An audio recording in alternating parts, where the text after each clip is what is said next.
아멘. 자, 오늘 우리에게 주시는 하나님 말씀 보겠습니다.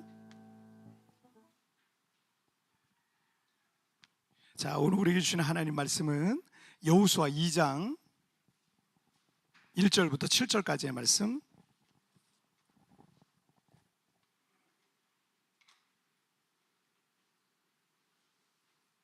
자, 여호수아 구약성경 321페이지 여호수아 2장 1절부터 7절까지의 말씀.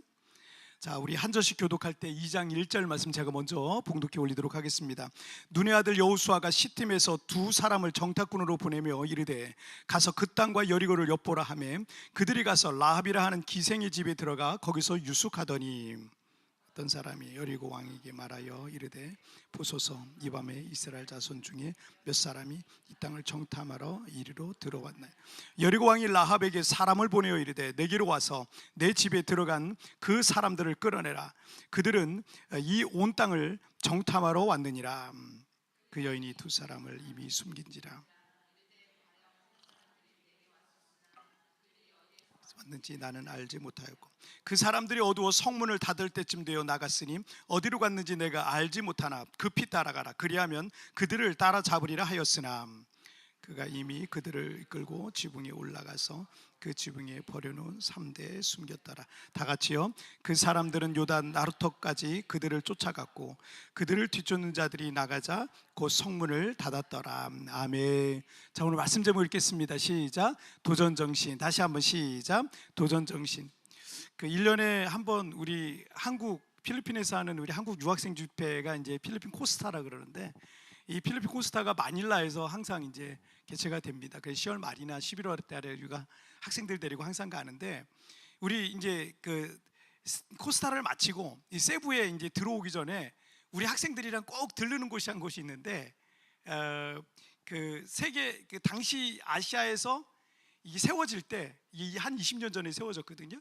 그 당시 세워질 때 아시아에서 가장 큰 쇼핑몰 중에 하나였고 또 세계에서 세 번째로 큰 쇼핑몰이라고 하는 이 몰 오브 아시아, 축구장 한 5개 정도 이게 모아놓은 정도 사이즈라 그래. 그래서 너무 헷갈려요. 저는 거기 지금도 헷갈린데 너무 이렇게 복잡하고 어쨌든 거기서 이제 우리 세부행 비행 시간 전까지 학생들이랑 같이 밥도 먹고 또 커피도 마시고 맛있는 것도 먹고 이러면서 시간을 보내다가 이제 거기서 이제 이렇게 오는 게 우리 코스타 하면 항상 그 코스로 저희가 했었습니다. 이 축구장 5개 크기의 이 쇼핑몰은 이 필리핀의 이 대표적인 기업인 SM 그룹에서 이 기업 그 운영하고 있죠. 그리고 이 기업을 창업한 사람은 1936년에 12살의 나이에 중국에서 이민 온 헨리 시라는 회장이세요. 이 중국은 그 당시에 1936년 당시에 일본과의 전쟁이 있었습니다. 그 전에도 뭐 청일 전쟁이 있었고 계속 일본과의 어떤 이 전쟁과 또 이제 공산주의가 이제 시작이 됐잖아요. 그래서 이 공산주의로 경제가 막 피폐해졌어요. 그리고 이 공산주의는 무신론과 유물사관이잖아요. 그렇기 때문에 많은 기독교인들이 박해를 받았습니다. 그래 박해를 받아서 중국을 떠나서 주변 국가들로 이민을 막 떠났던 때가 바로 그 시기예요. 그 시기에 정말 많은 이 크리스찬들이, 그래서 여러분 이 동남아 지역에 이 중국 화교들 힘이 엄청 세잖아요. 그런데 그들이 다 뭐로 중심으로 돼 있냐면요, 교회를 중심으로 돼 있어요. 이 그들이 다 빠져나와 가지고 거기서 교회를 세우고 이 동남아 지역이 거의 대부분 그렇습니다. 자, 그렇게 해서 여기서 이제 성공을 해서 여기 이제 자리를 잡고, 여기도 이제 중국계 필리핀어들이 다 이제 자리를 잡고 있잖아요. 그래서 이 필리핀 경제를 이 중국 사람들이 움직인다 해도, 중국계 필리핀어들이 움직인다 해도 과언이 아니죠. 당시 이 필리핀은 어떤 상태였냐면 미국의 식민지였습니다. 중국에 비해서는 되게 자유로웠고요. 자유민주주의 국가니까. 그리고 1인당 GDP도 중국보다 2~3배가 높았어요. 그러니까 중국 사람들보다 훨씬 잘 살고 있었던, 아시아에서 2번째로 잘 살고 있었던 나라가 이 필리핀입니다. 이 헨리 시 회장의 아버지는 이 먹고 살기 위해서 필리핀에 왔고 자유를 위해서 필리핀에 왔는데, 이 필리핀에 와서 한 게 뭐냐면 구멍가게, 사리사리 스토어라고 하는 그 구멍가게를 했어요. 그런데 1940년대에 들어서면서 일본이 이제 뭐 중국도 점령하고 필리핀까지 침공을 하게 됩니다. 그래서 이 전쟁 때 가게가 다 불타요. 불타고 완전 잿더미가 됩니다. 그러니까 전 재산이 그냥 사라진 거예요. 그리고 필리핀 사람들의 인종차별도 있었어요. 이런 필리핀 사람들이 중국 사람들을 무시하고, 가난하니까 중국 사람들 무시하고 인종차별하고 막 이런 것도 있었습니다. 그래서 가족들은 모두 다 중국으로 다시 돌아가는데 이 헨리 씨 회장은 이 필리핀에 남아요. 그때가 20살 뭐 20대거든요. 필리핀에 남아서 이 대학을 졸업하고, 대학 졸업하다 이제 뭘 할까 하다가 이제 장사를 해야 되겠다. 그래서 이제 물건을 떼다가 이제 파는 그런 일들을 합니다. 보따리 장사부터 시작을 해요. 그런 일을 조금씩 하다가 30대 때는 슈마트라는 신발 가게를 열어요. 슈마트 신발 가게를 이제 시작을 해서 거기서 이제 돈을 모아요. 돈을 열심히 모아가지고 40대 때는 SM이라고 하는 쇼핑몰을 하게 된 거예요. 그래서 그것을 통해서 필리핀 최고의 재벌이 된 사람이 이 헨리 씨 회장입니다. 당시에 1990년대까지만 해도요, 이 헨리 씨 회장이 삼성의 이건희 회장보다 재산이 더 많았어요. 재벌순위, 세계 재벌순위에서 헨리 씨는 50 몇 위에 들어갔거든요. 그런데 이건희 회장은 60 몇 위에 이게 들어갈 정도로 그만큼 이 헨리 씨라는 회장이, 또 SM그룹이 엄청난 회사입니다. 지난주에 며칠 전에 얘기를 들었는데, 이 필리핀에서 오래 살아서 필리핀의 역사와 이 비하인드 스토리를 잘 알고 있는 우리 집사님이 얘기를 해줬는데, 이 헨리 회장은 이 새로운 SM 이 몰이 개장을 하잖아요. 개장을 하면, 오픈을 하면 문 앞에서 2달간 이 그 카운터기 있죠. 이 카운터기를 손에 들고서 아침부터 저녁까지 계속 몇 사람 들어왔다 나가나 이걸 카운트한대요. 거기서 이거를 카운트한다는 거예요. 지금 SM 이 매장이 그 얼마나 많습니까? 여기 세부만 해도 몇 개예요. 여러 개 있잖아요. 근데 이거를 계속 카운트를 한다는 거예요. 나중에 노쇠하셨어요. 노쇠하셔가지고 이 그분이 94세까지 사시거든요. 근데 노쇠하셔서 이제 휠체어를 타고 다니는데, 이제는 안 하겠지라고 사람들이 생각했대요. 직원들도 이제는 너무 힘드시니까 안 하겠지라고 생각을 했는데, 휠체어를 탄 상태에서 또 들고 이걸 하시는 거예요. 대단하지 않습니까?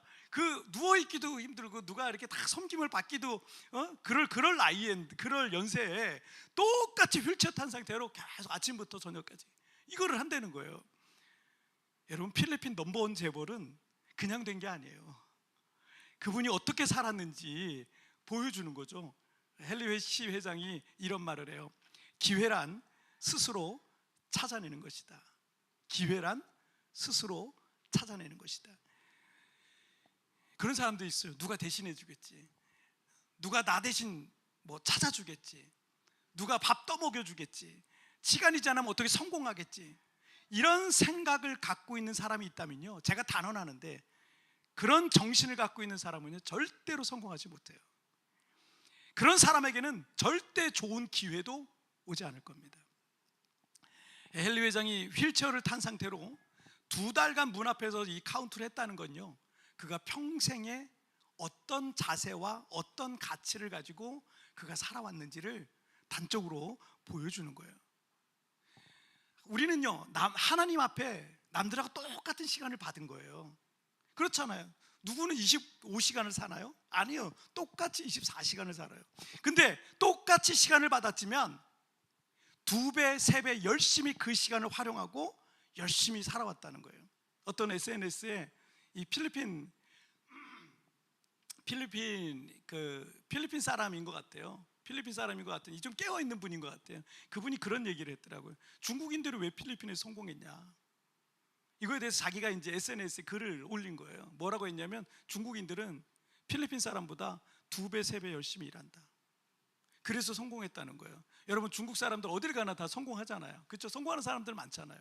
그런데 그게 똑같은 시간을 받았지만 2배, 3배 더 열심히 시간을 활용하고 시간을 그렇게 쓰면서 살아왔다는 거예요. 여러분, 사람들은 이렇게 생각해요. 가장 이상적이고 풍요롭고 좋은 환경이 돼야 기회가 온다고 생각해요.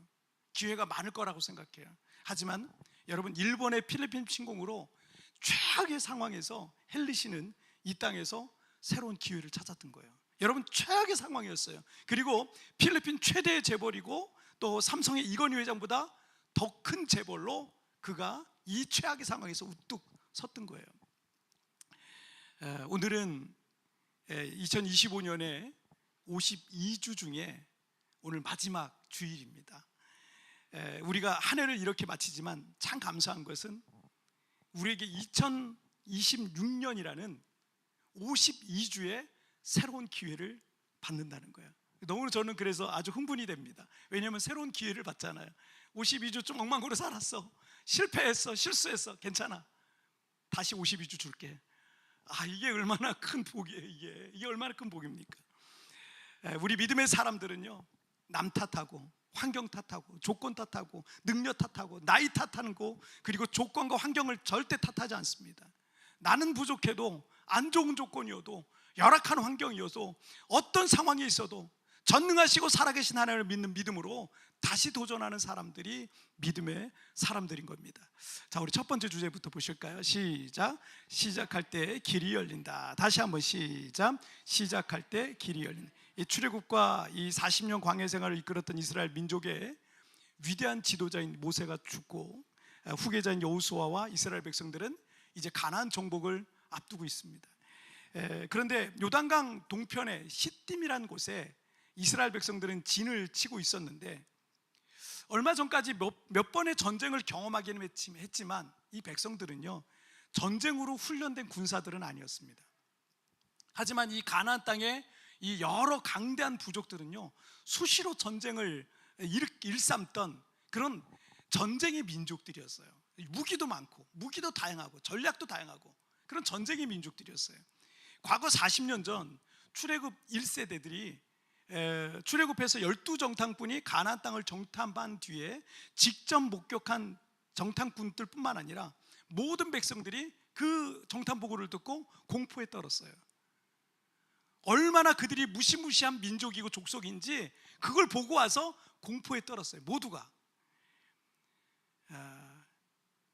40년이 지났지만 크게 달라진 건 없습니다. 이 가나안 부족들은 여전히 강했고요. 하나님께서 가나안 땅을 기업으로 주셨다고는 하지만 그것을 실제로 정복해 나가야 되는 것은 여호수아와 이스라엘 백성들이 해야 했던 겁니다. 하나님께서 우리에게 어떤 축복, 언약의 말씀을 주세요. 너 이렇게 될 거야. 언약의 말씀 주세요. 하지만 그 말씀, 약속을 주셨지만 그걸 실제로 정복해 나가야 될 건 우리의 몫이에요. 사실은 하나님이 다 떠먹여 주시는 게 아니에요. 그러면 우리가 바보가 되는 걸 너무 잘 아시니까. 자, 그렇지만 상대가 너무 강력하고 무시무시한 족속들이니까 쉽게 정복 전쟁을 시작하는 게 어려웠던 거죠. 여기 필리핀에서 정착하려는 성도들에게 제가 꼭 드리는 말씀이 있어요. 너무 쉽게, 너무 서둘러서 급하게 무슨 사업하려고 하지 마시라고. 6개월이든 1년이든 생활하시면서 문화도 익히시고 언어도 배우시고 공부하시고 기도하시면서 천천히 시작해 보세요 라고 제가 이렇게 꼭 말씀드려요. 저는 어떻게든 우리 성도들 실패를 줄이고 잘 되기를 바라는 마음 때문에 사실 이렇게 권면을 드립니다. 그래서 그렇게 잘 준비해서 도전하시는 분도 계시고요. 어떤 경우는 필리핀에 살아보는 거예요. 목사님이 그렇게 얘기해 보니까 이제 살아보는 거예요. 살아보면 살아볼수록 필리핀에 산다는 것도, 또 필리핀에서 무슨 어떤 더더구나 사업을 한다는 것도 이게 만만치가 않구나라는 것을 느끼고 깨닫게 되는 거예요. 어쩌면 그게 현실이거든요. 근데 그게 현실인데 그 생각에 너무 깊이 빠지게 되면 어느 순간부터 두려움이라는 게 확 와요. 여러분, 어떤 일이 있을 때 그냥 확 뛰어들어서 하면 되거든요. 근데 이게 생각하고 또 묵상하고 또 생각하고 이 생각에 깊이 빠지다 보면 두려움이라는 게 우리의 마음을 사로잡아 버려요. 그러다 보니 분명 뭔가를 해보려고 왔는데, 여기서 내 인생을 새롭게 시작해 보려고 했는데 이러지도 저러지도 못하는 상황 속에서 그냥 시간만 낭비하는 그런 경우가 있더라고요. 어떤 식당에 가보면 메뉴가 수십 가지 있잖아요. 메뉴가 많은 식당이 있어요. 메뉴가 막 수십 가지 이릅니다. 그런데 그렇게 메뉴가 많으면 정작 뭘 먹어야 될지 모르겠어요. 뭘 먹어야 될지. 그래서 저는 식당 가면은 딱 정해져 있어요. 딱 정해져 있어요. 제가 부목사님이랑 식사를 자주 하는데, 그래서 맨날 똑같아요. 그냥 그 집에 가면 순댓국집 가면 순댓국, 돈가스 맨날 시켜 먹는 것도 있어요. 짜장면집 가면 짜장면, 그냥 뭐 닭갈비집 가면 그냥 더 여러 가지 안 시켜. 그냥 딱 한 가지. 그거 별로 고민 안 합니다. 그냥 그렇게만 딱 시켜서 그냥 항상 먹는데, 언젠가 제가 그걸 선택해야 되는 순간이 오잖아요. 너무 힘들어요. 너무 어렵습니다. 자, 여러분도 아마 그런 경우가 있으실 텐데, 여러분 이거를 결정 마비 현상이라고 말해요. 결정 마비 현상. 사람은 선택지가 많을수록 어떤 결정을 내리지 못하고 주저주저하는 경향이 있어요. 선택지가 하나면 그냥 하나로 가면 돼요. 근데 선택지가 너무 많으면 결정을 못하는 거예요. 우리는 이거를 결정 마비 현상이라고 그러고, 우리는 또 이렇게 말하죠. 결정장애라고 얘기를 해요. 이런 사람들의 특징은 생각을 너무 많이 하는 완벽주의적 경향이 있다는 거예요. 다 갖춰진 다음에 하려고 그래. 모든 게 완벽하게 다 갖춰진 다음에 내가 한 발을 내디디려고 그래요. 물론 무엇이든지 완벽하게 해내려는 그 태도 자체는 좋아요. 자세 자체는 좋지만, 생각만 하다가 아무것도 못하는 것은요, 생각과 이 의지가 마비가 되어버린 거랑 똑같은 거예요. 여러분이 생각만 하고 있는 동안에 누군가는 사실 그 일을 시작하고 있거든요. 그리스의 철학자인 이 아리스토텔레스가 했다는 설도 있지만, 우리 속담에 시작은 반이다라는 말이 있어요. 여러분 그 뜻을 아세요? 뭐 사전적인 뜻은 무엇이든 처음에 시작하기는 어렵지만, 일단 시작하면 끝마치는 것은 그리 어렵지 않다라는 의미를 갖고 있어요. 우리 선조들이 오랜 세월을 거쳐 살아오면서 터득한 일반 진리 중에 하나입니다. 그래서 무엇이든지 시작하지 않으면 아무 일도 일어나지 않아요. 하지만 시작하면 길이 열린다라는 얘기죠. 오늘 보면 여호수아 2장 1절 말씀 한번 읽어볼게요. 시작. 눈의 아들 여호수아가 시딤에서 두 사람을 정탐꾼으로 보내며 이르되, 가서 그 땅과 여리고를 엿보라 하며, 그들이 가서 라합이라 하는 기생의 집에 들어가 유숙하더니. 자, 모세를 이어서 이스라엘 민족의 지도자가 된 이 여호수아는 요단강 건너편 동쪽에 있었던 그 시딤이란 곳에 진을 치고 있었어요. 그런데 서편이죠. 가나안 땅에 있었던, 가나안 땅의 첫 번째 성인 여리고에 여호수아는 두 사람의 정탐꾼을 보냅니다. 과거 40년 전에 12 정탐꾼이 있었잖아요. 근데 10사람의 부정적인 보고자들이 있었어요. 여호수아 갈렙을 빼고. 그랬더니 10사람이, 여러분 민주주의가 다 좋은 게 아니에요. 다수결이 다 좋은 게 아니에요. 바보 같은 다수결이 있으면 그 바보 같은 다수결 때문에 그 나라가 망할 수도 있어요. 10명이 부정적으로 얘기하니까 어떻게 돼요? 40년 동안 못 들어가게 된 거예요. 그래서 40년 동안. 그래서 여호수아가 이번에는 12명 안 보냅니다. 좀 믿음의 사람, 훌륭한 사람 두 사람만 딱 보냅니다. 두 사람만 딱. 왜? 경험을 해봤으니까. 마치 여호수아와 갈렙처럼 참 준비되고 긍정적인 믿음의 사람 두 사람을 정탐꾼으로 보냅니다. 그리고 그 정탐꾼들은 여리고성에 잠입했고, 라합이라는 이름의 기생의 집에 들어가서 머물렀다라는 거죠. 이 정탐꾼들이 기생 라합의 집에 숨어 있으면서 라합으로부터 놀라운 말을 듣게 되죠. 자, 여호수아 2장 9절 말씀을 한번 볼까요? 시작. 말하되 여호와께서 이 땅을 너에게 주신 줄을 내가 아노라. 두려워하고 이 땅 주민들이 다 너희 앞에 간담이 노냐.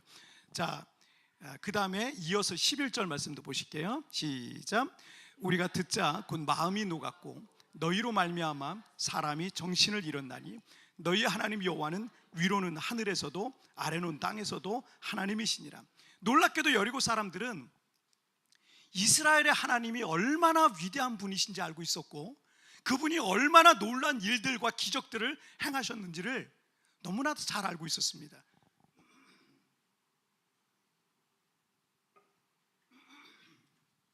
자, 뿐만 아니라 그들은 간담이 다 녹아내릴 정도로 이스라엘과의 이 전쟁에 대해서 공포에 질려 있었다는 거예요. 이 정탐꾼들로서는요, 엄청난 정보를 얻게 된 겁니다. 만약에 호전적이고 항상 전쟁으로 준비된, 훈련된 이 강대한 가나안 족속과의 이 전쟁이 무서워서 두려워서 요단강 저편에서 고민만 하고 있고 걱정만 하고 있고 염려만 하고 있고 생각만 하고 있었다면 아무 일도 일어나지 않았을 거예요. 지금 이 정탐꾼들이 라합에게 이 놀라운 소식을 말을 듣고 있는 이 시간에도 그들은 전쟁에 대해서 공포에 떨고만 있었을 겁니다. 하지만 여호수아는 이 두 사람의 정탐꾼을 보냈지만 정탐꾼들은 전쟁의 승패를 가를 만한 엄청난 정보를 얻게 된 겁니다. 그리고 그것이 곧 새로운 역사를 써가는 시작점이 되었던 거예요. 무엇이든 여러분 시작할 때 새로운 길이 열리지, 아무것도 안 하고 생각만 하고 있으면 여러분의 앞길은 전혀 보이지 않을 겁니다. 2012년 6월에 저에게 교회 개척에 대한 비전이 임했어요. 그런데 준비된 것도 없고 가진 것도 없고 개척 멤버가 있는 것도 아니고 대단한 능력을 갖고 있는 것도 아닌 나처럼 평범한 사람이 뭘 할 수 있을까라는 이 생각이 계속 꼬리를 물고 제 마음을 걱정과 염려와 두려움으로 계속 짓눌렀어요. 그 과정에 많은 기도가 있었지만 주변에 있는 분들이 이제 점점 그 사실을 알게 됩니다. 그리고 10년간 섬겼던 교회도 사임하기로 결정이 되어버렸어요. 사람들도 목사님 언제 필리핀 가세요? 하고 자꾸 이제 물어보시고, 그러니까 이제 안 갈 수가 없어요.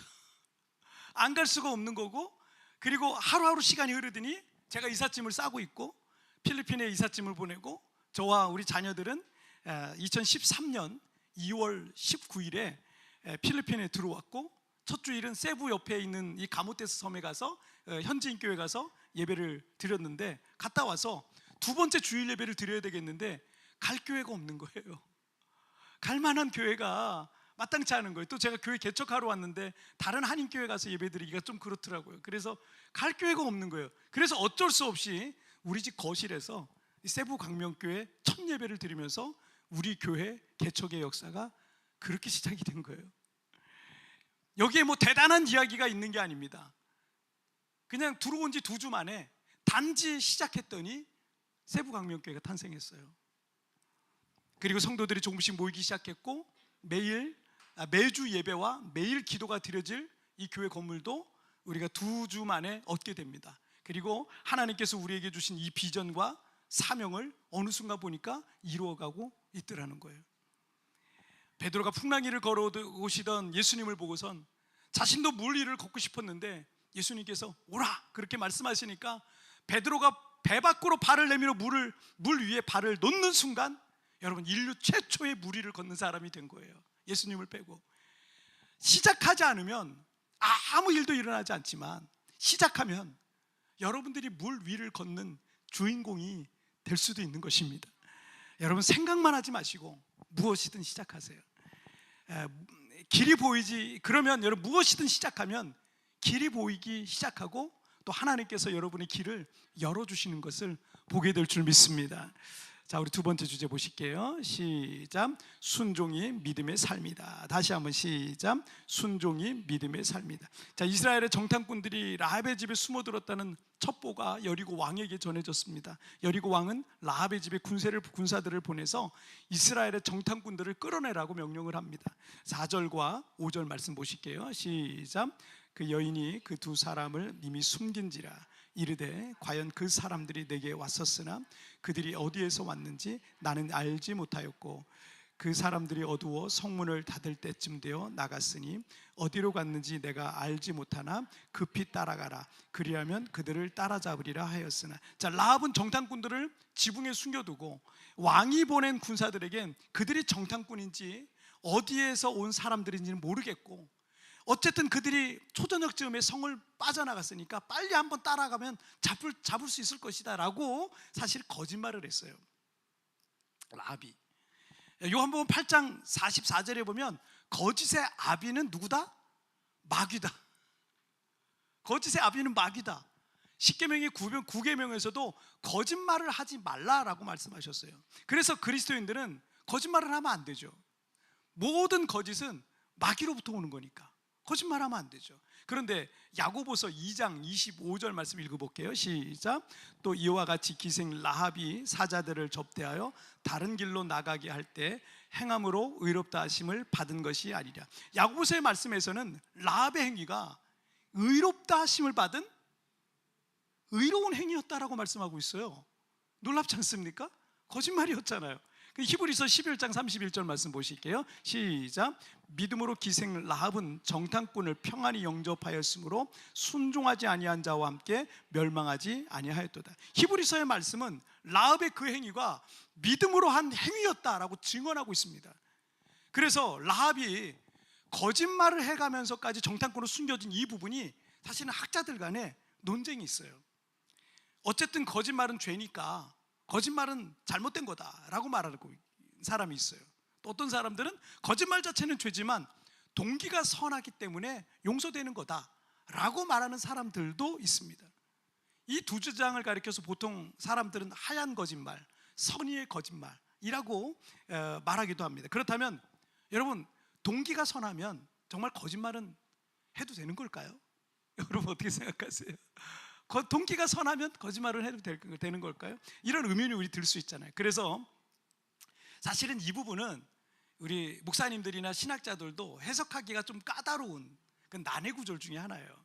어떻게 이해해야 될지 잘 모르겠는 거예요. 저에게도 무척 난해한 부분이지만 이 히브리서 9절에서 그 의문을 해석할 힌트를 하나 좀 말씀드리자면, 하반절에 보니까 순종하지 아니한 자와 함께 멸망하지 아니하였도다라고 이렇게 말씀이 있어요.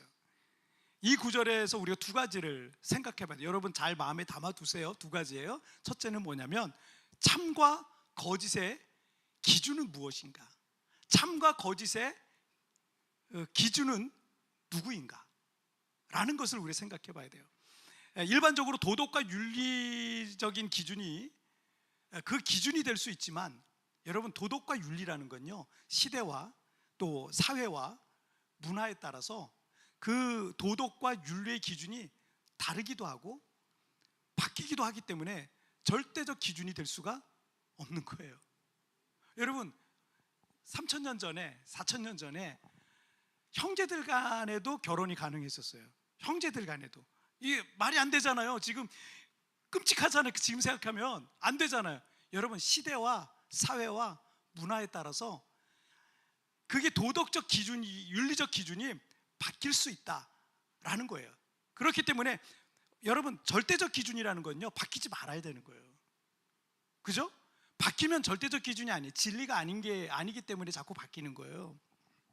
죄라는 말의 헬라어를 하마르티아라 그래요. 하마르티아 뜻이 뭐냐면 관역에서 벗어났다 뜻이에요.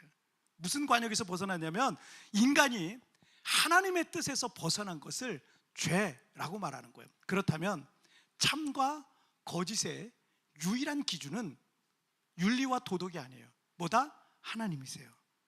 하나님이 그 기준이에요. 다른 게 기준이 아니라 하나님이 참과 거짓에 대한 우리는 거짓인데 아니에요. 하나님이 기준이에요. 자, 두 번째로 생각해 봐야 될 게 뭐냐면 나는 누구의 편에 서 있는가? 나는 누구의 편에 서 있는가? 도덕과 윤리적인 것도 시대와 사회와 문화에 따라서 유동적이에요. 그래서 참과 거짓의 유일한 기준은 하나님이시라면 두 번째가 뭐냐면 나는 지금 누구의 편에 서 있는가? 라는 거예요. 나의 욕심과 정욕을 이루기 위해서, 나를 커버하기 위해서 나의 욕심과 정욕을 이루기 위한 거짓말은요 하나님 편에 서 있는 게 아니잖아요. 내 욕심을 이루기 위한 거잖아요. 그죠? 그건 하나님 편이 아니에요. 자기 편에 있는 거지. 그러나 죄라는 것이 하나님의 뜻에서 벗어나는 것이니까 무슨 말이든 무슨 일이든 하나님 편에 서는 것이고 그것이 하나님께 순종하는 것이라면 야고보서와 히브리서에서 말씀하시는 것처럼 그건요 참과 거짓말이다 아니다라를 그것을 논쟁할 거리가 안 되고요, 그건요 믿음의 행위고 하나님께 순종하는 행위였다라는 것이 성경의 정의입니다. 자, 여호수아서 1장 2절 말씀을 볼게요. 시작. 내 종 모세가 죽었으니 이제 너는 그 모든 백성과 더불어 일어나 이 요단을 건너 내가 그들 곧 이스라엘 자손에게 주는 그 땅으로 가라. 자, 위대한 지도자 모세가 죽은 뒤에 하나님께서 여호수아에게 하신 말씀이죠. 얼마나 두렵고 떨리고 걱정과 염려가 여호수아의 마음에 가득했겠습니까? 그런데 하나님께서 약속의 땅 가나안으로 들어가라고 하셨잖아요. 그리고 오늘 본문에 보니까 여호수아는 그 첫 번째로 정탐꾼을 먼저 보냈습니다. 그는 정탐꾼 2명 보낸 거예요. 군대를 파견한 것도 아니에요. 그냥 작은 순종 하나 했을 뿐인데 여리고 성과의 전투에 승패를 좌우할 만한 엄청나고 놀라운 정보를 얻게 된 거죠. 야, 이거는 해볼 만하다라는 걸 얻게 된 거예요. 2사람의 정탐꾼도 얼마나 두려웠겠습니까? 하지만 순종함으로 여리고성에 잠입했었고요, 하나님께서 행하시는 놀라운 상황을 여리고성의 기생 라합으로부터 그 정보를 듣게 되는 거죠. 라합은 여리고성 사람입니다. 그러나 히브리서 말씀과 같이 그는 하나님을 믿었고요, 주님께 순종함으로 정탐꾼을 숨겨줬던 겁니다. 하나님께서는 라합의 순종을 믿음의 행위였고 그것을 의롭다라고 칭하셨습니다. 하나님께서 제 삶의 여정을 지금까지 인도해 오셨고 이후로도 제 삶을 이끌어 가실 것을 저는 확신하고 있습니다. 하나님께 제 삶을 완전히 의탁한 이후에 제게 나타난 큰 변화가 한 가지가 있는데, 그것은 제가 제 미래를 위한 계획을 하지 않는다는 거예요.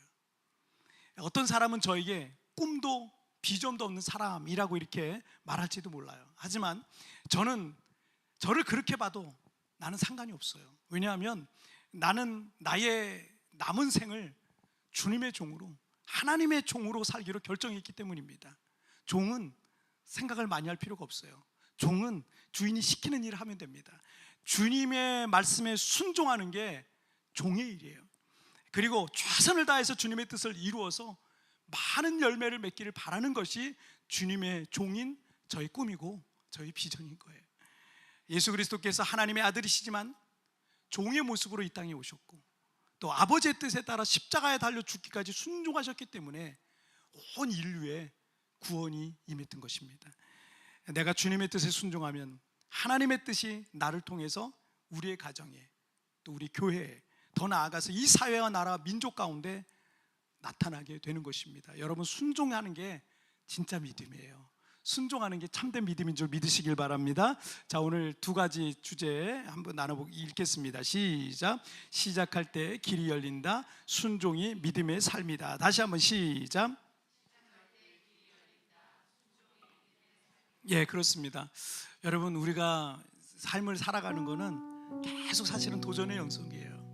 하루를 도전하고 또 1년을 도전하고 계속 도전의 연속인데 때로는 여러분의 상황과 환경 속에 두렵고 염려될 만한 일들이 많이 있을 수 있습니다. 그렇지만 여러분, 시작할 때 길이 열려요. 두려워하지 마세요. 그냥 한 걸음부터 떼보세요. 그러면 길이 열립니다. 희한해요. 제가 설교 준비할 때도 꼭 그러거든요. 몇 시간째 그냥 어떻게 시작을 해야 될지 모르겠는 거예요. 여러분, 이거 좀 여러분이 좀 우습게 생각할 수도 있는데 기도도 하고 했는데 도대체 첫 단어가 생각이 안 나는 거예요. 제가 어떻게 하는지 아세요? 아무것도 정말 막 복잡하고 아무것도 생각 안 될 때, 여러분이 좀 우습게 생각할지는 모르는데 저는 굉장히 좋은 방법인데 거기다 주기도문을 쳐요. 시작을. 그리고 또 지워요. 또 다시 기도문 같은 것도 쳤다가 또 지워요.